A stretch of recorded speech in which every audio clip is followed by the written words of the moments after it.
All right. Hello. This is a new study and expression web show, podcast, whatever you want to call it. The subname that he recommended is Rather Righteous Records, or... If you like that name, like, comment, and subscribe. Yeah. I'm Joseph Fisher. I run a study, and this is Joey Bibbith, or Bible, or I don't know how to pronounce your last name. However you want. Cool. And then Michael DeBellevue. I just study a study.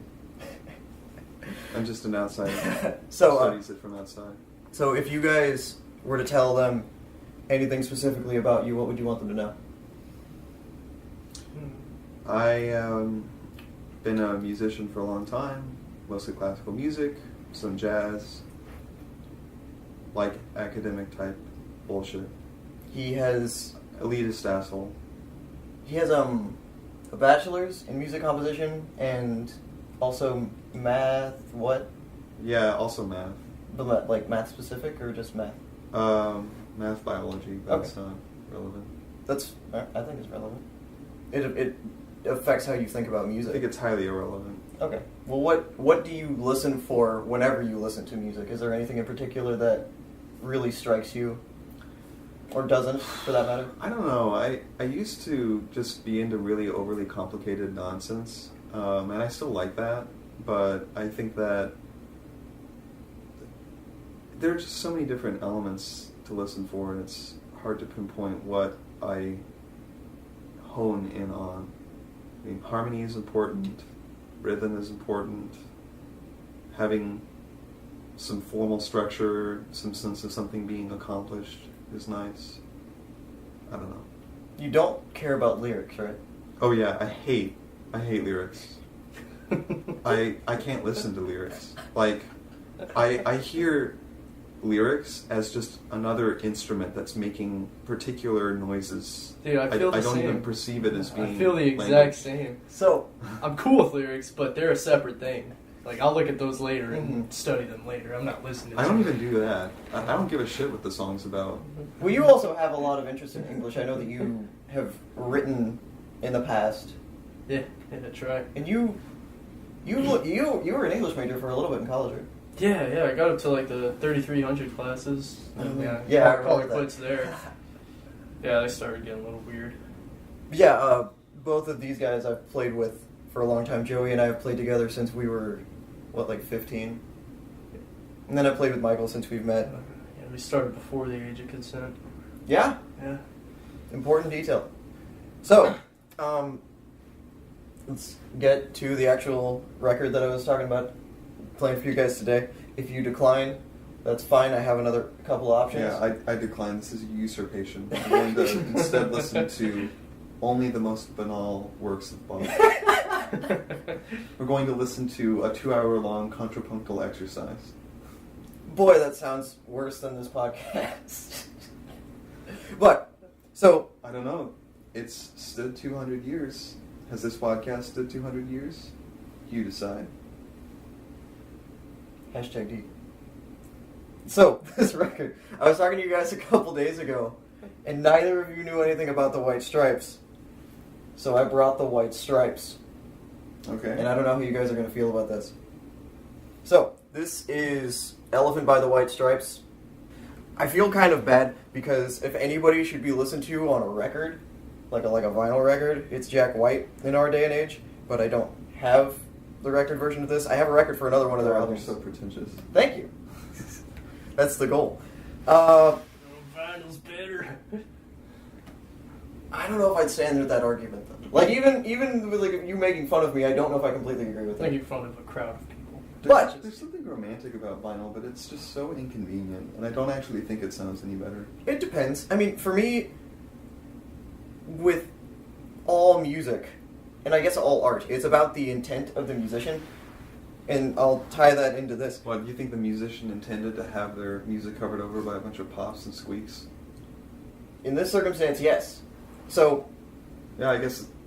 Yeah, you could intend for that. I stand corrected. in a brief history of the White Stripes, they formed in 1997, allegedly on Bastille Day, which is not a particularly important detail, but it also is because of the superstition that Jack White and to a lesser extent, I guess, Meg. Is the Zodiac Killer. Look it up. Be woke. I mean, they liked stuff like that. I don't know if they'd be opposed. They were married and then divorced, and then they tried to like cover that up by saying that they were brother and sister. But Awkward. I mean, yeah, as the internet arose, they couldn't really get away with that. But they got hugely popular in Detroit way more quickly than anybody expected because it's just a duo. One of them plays guitar and one of them plays drums. And she did not play drums until that Bastille Day in 1997, whenever the band formed, allegedly. So, formed in 1997, and from the beginning they knew that they wanted to have a sort of cohesion through what they wanted to do, at least to some extent. Because they were originally called the Peppermint Stripes, but they changed it to the White Stripes, because Peppermint Stripes, I don't remember why, I think it's because it sounded fruity. But, yeah, sounds kind of stupid. yeah. So, they formed in 1997, came out with their first album that I think they recorded in Jack White's house in 1999. Their second album, which became really popular, especially as like an independent album, Distille, was 2000, I think. And then 2001, they released an album called The White Blood Cells, which got them into like the worldwide frame. And they got signed onto major label, I forget what it is. Major label. I forget what actually it was, but this is like their major label debut. I think it was Warner. Sounds like a bunch of sellouts to me. Yeah, dude, they sold out fast. But they also got picked up. Really? No. Okay. Well, I don't know. That's another thing that's interesting to You're know. telling history, and then you... We don't have the contracts. Selling out is a very arbitrary thing to say. I was just talking shit. That's just how you defend yourself from all of your former fans. Me, fans? So, with this album, like I said, a lot of the stuff that they recorded in the past was just done in his house, and a lot of his insistence was stuff like vinyl, because Jack White was a forerunner for keeping things analog. And this album was recorded at a small studio in Hackney, in the UK, called Toe Rag, and according to the liner notes in here, nothing on this album, except for actually pressing it to CDs, was done with equipment used past 1963. That's a bold claim. There may have been like some equipment in the studio that was later than that, but that is the primary function of a lot of it, including the guitars, the drums. If you hear somebody swearing in the background, cursing up the equipment and like some banging and stuff, that's why. That's another thing about Jack White, though. He is very big on just letting things happen. On not this album, but their next one, in one of the tracks, you just hear a bunch of bells falling because, like, while they were recording the take, it just straight up fell.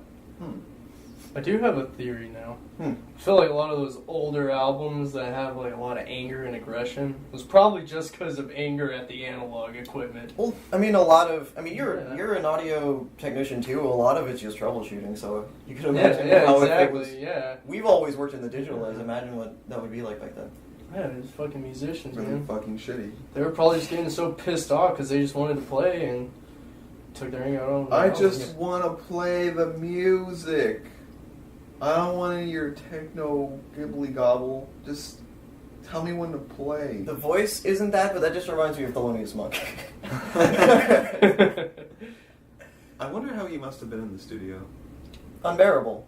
I'm sure. Probably shit-faced. I want to hear that take. But it's an interesting thought because whenever I think of studio recording, I always think of complete isolation. I think about trying to get the perfect take, you know? Mm-hmm. Perfect phrasing, perfect interpretation, perfect everything, no background noise, Yeah. no distraction, just like pure, unadulterated music. That's a very classical mindset, though, and a very modern mindset. Because, it may not be exclusively modern, but I mean, whenever I, worked in classical editing, it's so many hundreds of takes. Whereas, it can take weeks for them to record one piece, whereas everything that the White Stripes has done, or did, I guess, because they don't exist anymore, was done as, I don't want to say streamlined, I don't know the right word, as... What, like a single take? Very, not exclusively single, but, okay, so... I guess if you completely, massively fuck up the very first track... Yeah. So this album was recorded in 10 days. They made 6 full-length albums. The longest one that they took to record was 3 weeks. That kind of thing. Yeah. It doesn't use a lot of overdubs. It doesn't use bass lines hardly at all. Because, I mean, it's just two of them. I remember, I've heard some of their songs. They were really, like, washed down. It was Yeah. simple. Jack White has always had a big commitment to what he calls blues and the number 3. And if you look, anything that looks like the number 3 on this album is in a different color. And then, like, the elephant, or the E's and elephant are flipped to look like 3s. And that's another thing that's just really fascinating about him to me, just the commitment to all of these different things. Wait, what? Yeah, every 3 is red. Also, on every... They're not flipped. No, the E's. Right. Like, they look like 3s. Their models Yeah. look like 3s. Yeah. I said that wrong. Okay. They're not backwards. You're backwards.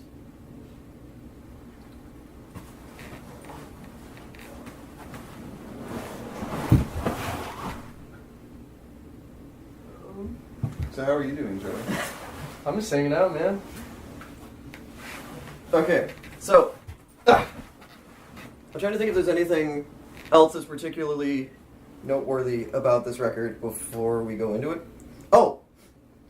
The track Seven Nation Army, the one that everybody knows by them, is on this record. And one of my bass students, he was playing that bass line, and I was like, if you want to learn it, I'll teach you the rest of it. Because it's actually a really cool tune that got caught up in the mainstream like a lot of things do, but this album was... Ugh, the mainstream. I mean, Isn't it the fucking worst? You say that sarcastically, but that's how we all are. I guess. I mean, that's kind of the point of this whole thing anyway. I didn't plan on doing a record this popular for the first episode, but it's just a matter of, like, you guys didn't run into it at your... Yeah, that's one of those bands I've always known about, but I never had any interest in listening to them. I only learned about them earlier this year, but I've been slowly going through... I never had any interest in listening to them, so let's not listen to them. Instead, listen. But, I mean, is there anything else that you guys want to know before we go into it? Do you guys want to listen to it?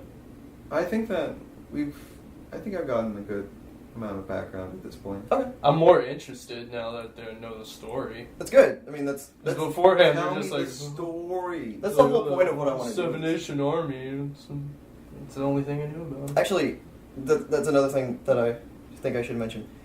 In regards to the story, I feel like a lot of the stuff that they do has a lot more backstory in the actual albums than it says. This one describes itself in the liner notes as like an ode to the death of the American sweetheart or something. And there's a note, like there's a short essay in here.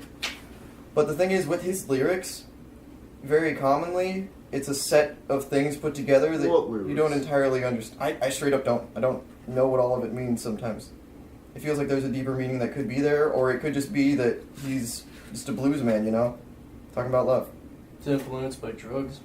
No. He has claimed to never have done any sort of drugs except maybe, like, I think he said he smoked weed, like, once. I'm including alcohol. I would believe that he drinks, but I haven't heard... I think he said he doesn't really drink much either. Either way, let's get into it. This will be Elephant by the White Stripes, which we're going to listen to in its entirety. So, for all y'all at home, pause your playback now, put in your record, press the appropriate button to make the record begin to rotate. Only on vinyl. Please load record. Please load Yeah, record. only needles allowed. And Gross. That's my rough slate. So, Oh, yeah, like... we need the director thing. Yeah, it's called a slate. Yeah, okay, I didn't know that. we don't have... I took too many fucking notes. Well, that's not necessarily a bad thing. So, we're back to recording. We have just listened to Elephant from start to finish. I'm slated to get one. You can go. So we've listened to Elephant in its entirety. I think this is the first time you guys have heard all of that, except probably Seven Nation Army at least, right? There's another one, For but I nothing. just don't remember the name of it. Probably the hardest button to button. That was a pretty famous tune at the time. Track 9. Well, you got numbered off somewhere, right? Oh no, that is the hardest button to button. Yeah, that one. So I guess you got off pretty late. So You didn't tell me this would be rock and roll. It's the devil's music. So yeah, what do you guys think?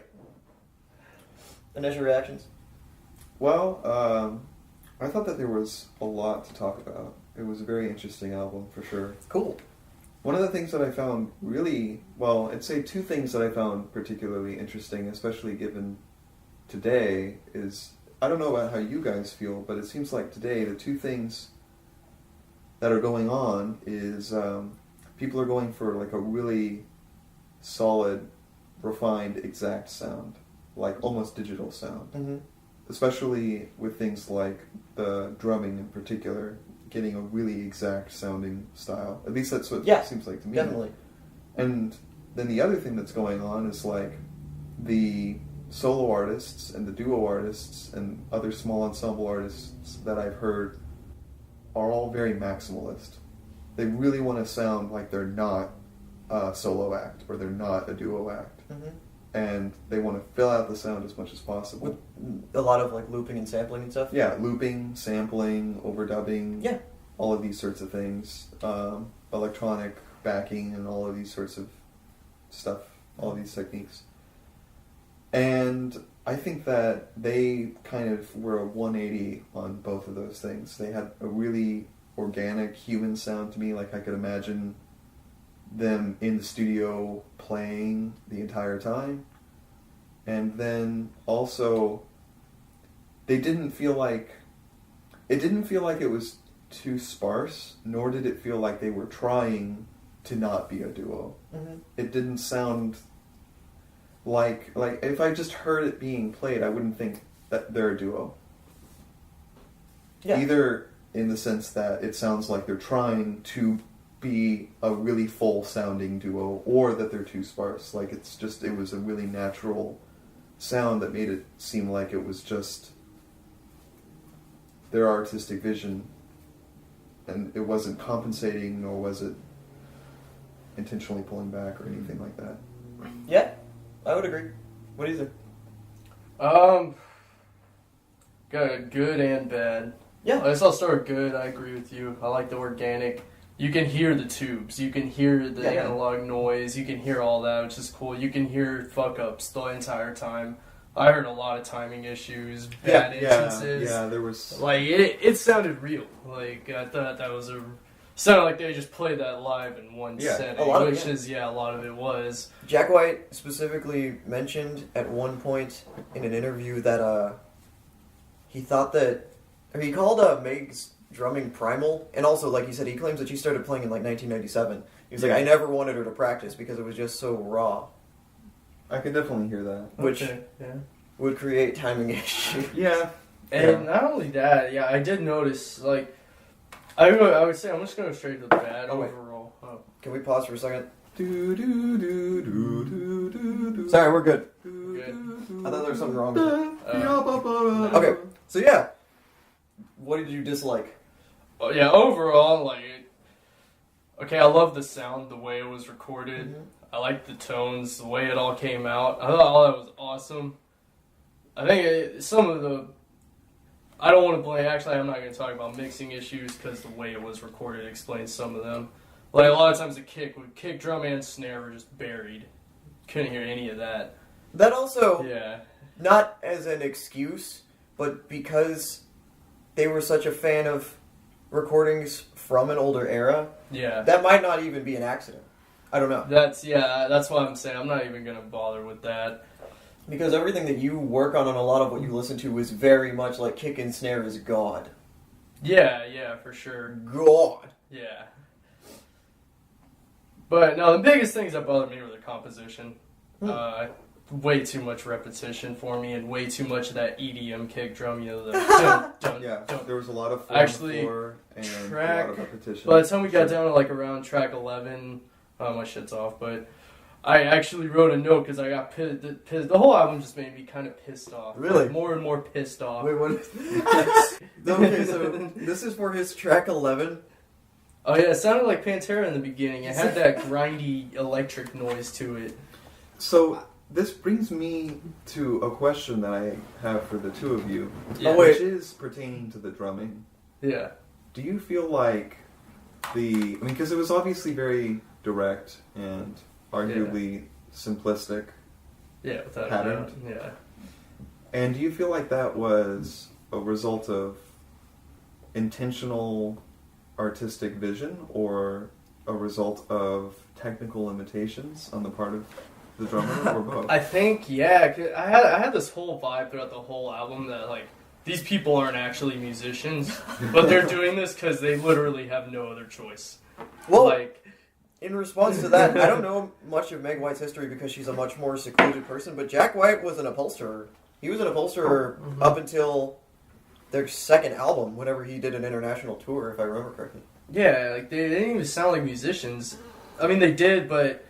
No, like, I know what you mean. Yeah, it sounded like they didn't really go through the training or anything. Like, you could really hear it in the guitar playing. Like, it was sloppy, but he had one thing, which was the blues. He has that feeling, and you can hear it. And I think if we watched him play it, a lot of that would have made more sense. That's another thing about them. It's great to watch the live shows because they play pretty much the exact same way. The only difference is whenever he goes into solos, like specifically on Black Math and Ball and Biscuit, which are two tracks that I've watched live a lot. Whenever he goes into the solos, he'll either just slam the open strings or jump back and then just keep going, or he'll just play a completely unaccompanied solo line like that. And it's a deliberate raw. Sorry. How did you guys feel about the soloing on blues?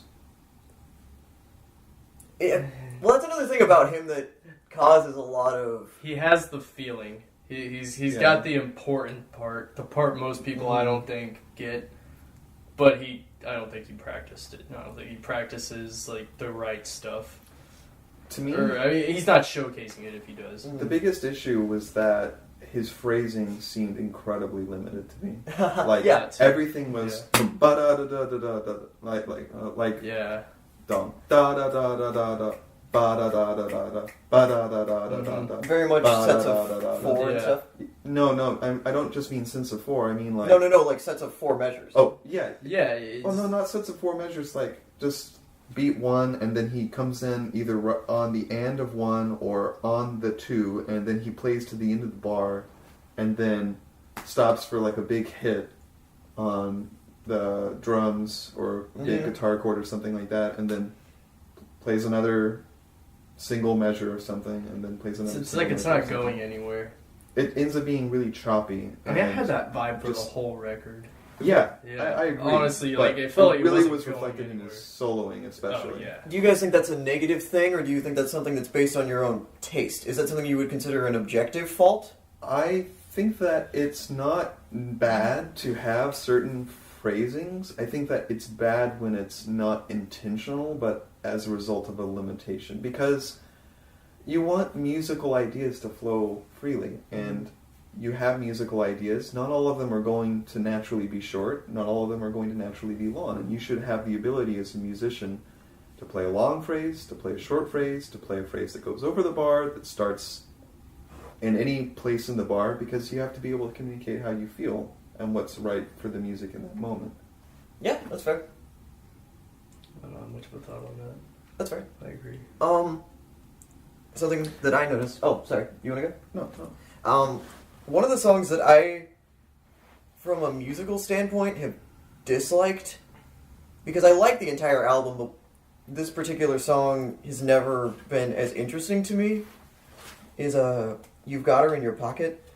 But this time, as I was reading the lyrics, I caught how tongue-in-cheek and just, like, clever his lyrics are, and that made me appreciate the song a lot more. That actually, I want to mention that song. Is that track 7 by any chance? I have something to say about that. That's where I began to get really, really pissed off. Yeah, and I think I know why. I mean, of course, I'm curious to hear why. I need to talk about the song before, and then that'll... Yeah? Yeah, the song before was my favorite one, and, like... I want to be the bottom. That one? Yeah, the one with the really cool piano on it. Yeah. Yeah.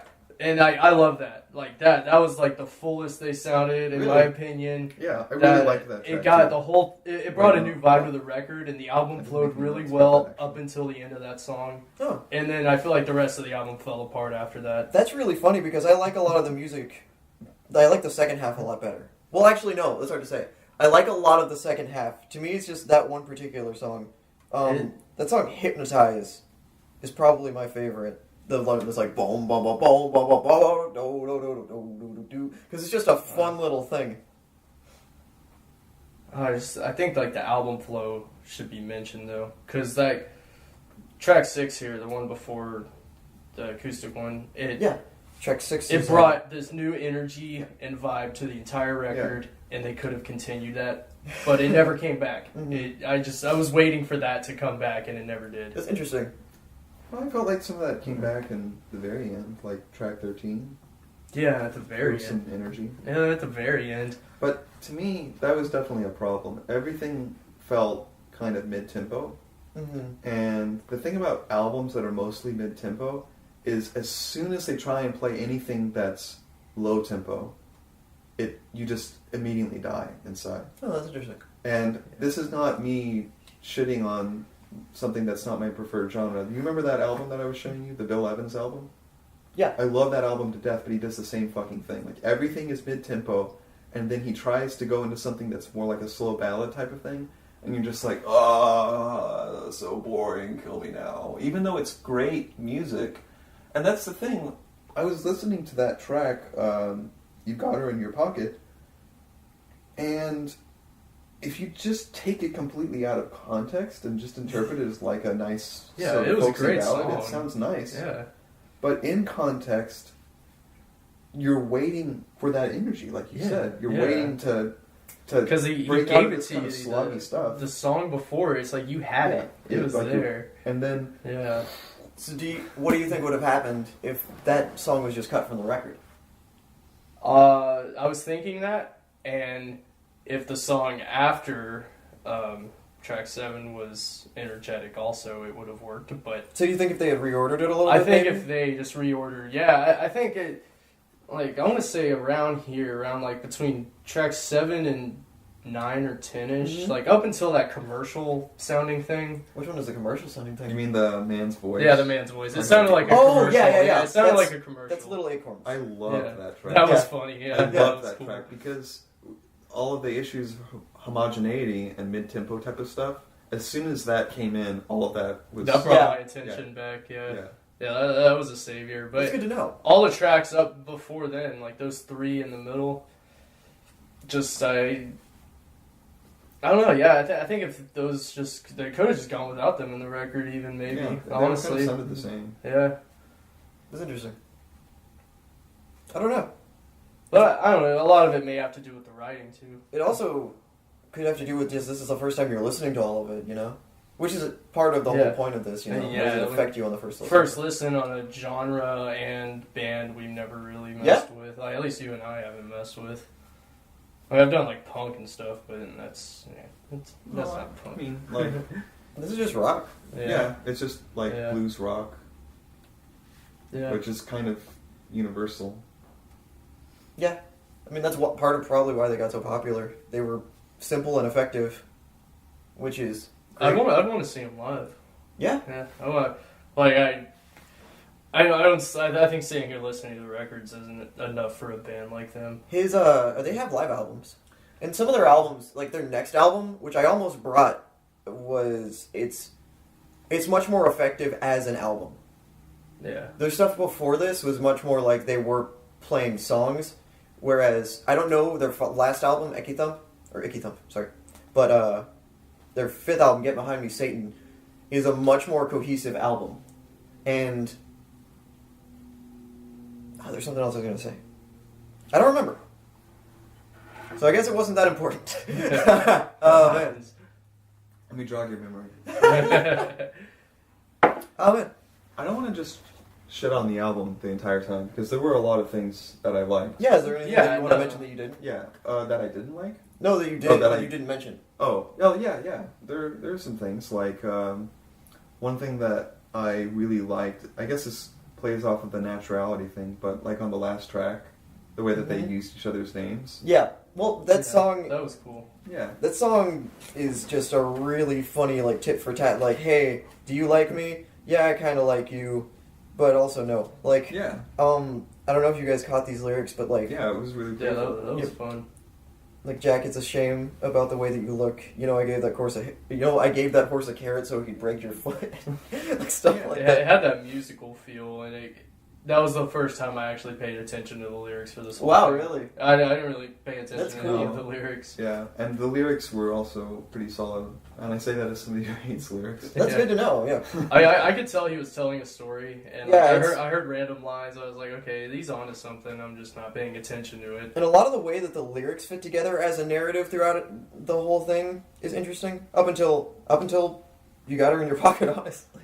Well, I feel like maybe knowing the lyrics might explain some of the album flow as well. It would explain a lot of different things, I think.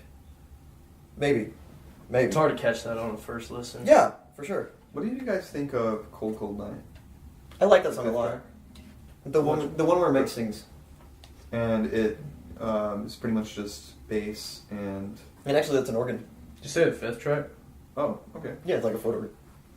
Yeah, I like that one. Yeah, that I was really, cool. I really liked that one, Mm-hmm. but I really liked how it broke up what was going on. Mm-hmm. That was where I first Tracks heard like the before. guitar tubes. Like you could really hear. Oh, that, yeah. That tube sound is really pronounced in it. It's also because of the organ, though. And the Because organ, the organ was cool. But yeah, that's something else that's really nice about them, because it's not so open that it feels lost, but because of the way that they record, you can feel, like you said, the presence of it being a performance that's being done. Yeah, it feels very much like a performance, which is a cool way to record a studio album, I think. Mm-hmm. Yeah, it's definitely different. Like, what year did that come out? This is 2003. And even back whenever they first started and up to this point, he stresses his desire for vinyl. Maybe we'll get some pictures later. He's such But a hipster. the CD says side A. This is the CD version, and that's it fucking says side A. beautiful. And then, like, it's like A1, A2, A3, B1, B2, B3, like different sides of a record. Later on, his label, which is Third Man, which is another big thing about 3. He has a whole bunch of stuff about the number 3. Maybe he just really, really, really wants to have a threesome with Meg. I think if there was a man to do it, it would be him. And Holland. I'm not gonna... That's the entirety of the third track. Yeah, that explains it all. Yeah. It's possible that I'm your third partner, girl. But, it's a fact that I don't remember what I was gonna say anymore. I'm sorry that I derailed you. It's fine. I had one thing positive, I guess. I could really hear, like, it felt like throughout the whole thing, there was moments where it felt like the whole band was falling apart. In a good way or a bad way? Because they were definitely... No, like falling apart, like the... Yeah, I guess in a good way, almost intentional. Oh, yeah. It's like they're slowing down, and you can feel that they're slowing down. You can feel like the music's really falling apart. And then when they're together, it's like, it sounded really polished and clean. Yeah. Oh, yeah. There are some great points. I felt like the tempo changes were intentional. Mm-hmm. Yeah, I didn't feel like that was just like we're slowing down because... Yeah, there was no consistent tempo, which was really cool. And I think Girl, You Have No Faith in Medicine is a song that really well demonstrates what you're talking about, how sometimes they feel really disjunct and like the band is going to collapse, and then all of a sudden it's together and it's like, wow. Yeah. Girl, You Have No Faith in Medicine is one like, bo, bo, da, do, do, Yeah. Yeah, I like that track. Yeah, me too. It was fun. Yeah, I think it's cool. Like, I think they're kind of onto something as a group, regardless. Oh, we'll work on something. Yeah, they're Single really tier. interesting. Wait, 2 tiers, one for each other. Wait, 3 tiers for Jack's For Holly. fetish. Yeah, it's a weird ass fetish. So, I guess it's about enough to talk about. You guys I mean, anything else you wanna- why did you present this record to Yeah, us? I think that's Why, it. Oh! what did What you was it think about this it? album? Like, why did you bring this here? Well, for one thing, I just really like Jack White. I really like the White Stripes. I like the way that they and he do a lot of what they do.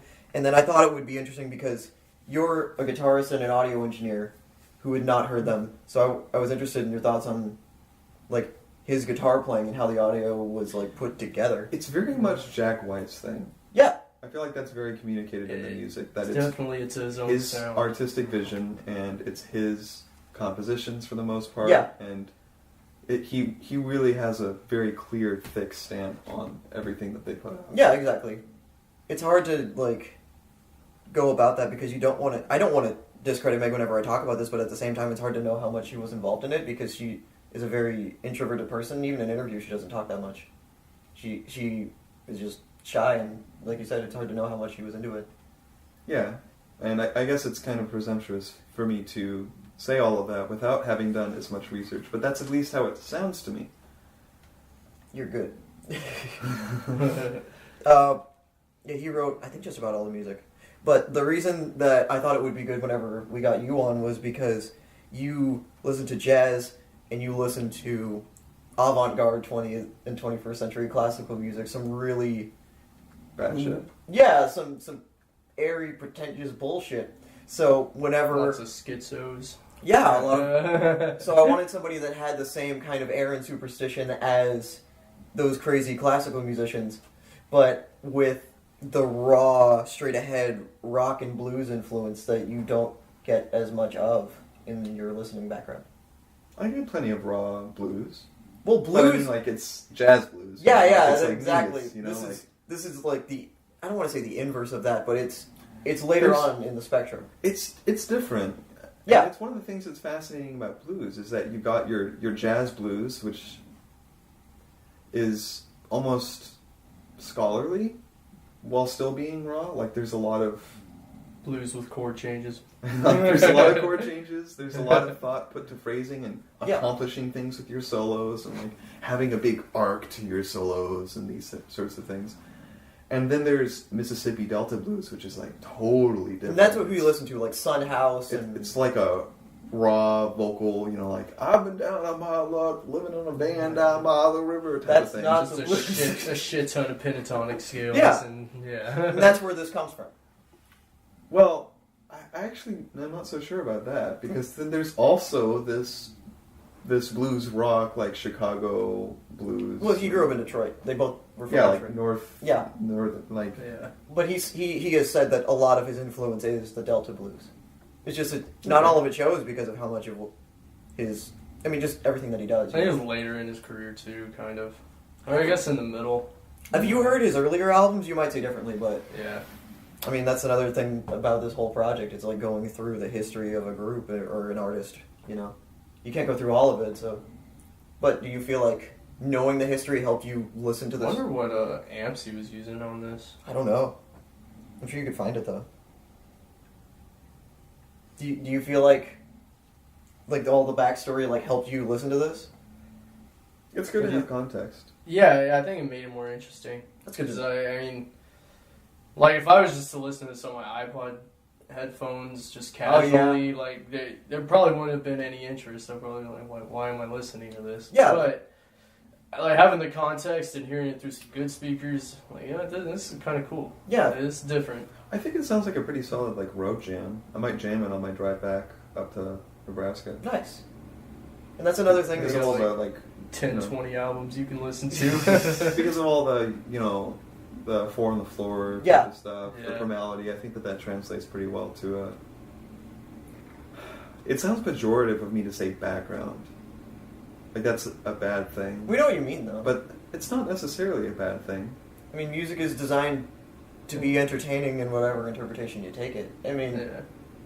It also fills the void. It's a lot of things, yeah. It fills the void at times. Like, it depends on when you're listening to it. I feel. Nothing can fill my void. you can't always listen to music in this setup with like good speakers and a deliberately, relatively quiet environment. Challenge accepted. All right. I'll be taking all of my meals here from now on. I mean, are you going to drive to Nebraska while listening to music while still in this living room? Yes. Every day. All right. Every day. Sweet. Except the weekends. You'll take a break then. Maybe. Nope. No breaks. Huh. All right. Cool. Money. So, thank you guys for watching this. If you have any thoughts or questions about the White Stripes or us, Or if you have a rather righteous record that you would like to share. yeah, in recommendations comments. would be great. If there's something that we don't know at all, that would be even better. Otherwise, I'm going to get them to listen to Stockhausen. And that means that you will listen to some of it too. But, cool. Thank you guys. We'll all be the worst. I guess you're going to be here again, but thank you particularly. Rare.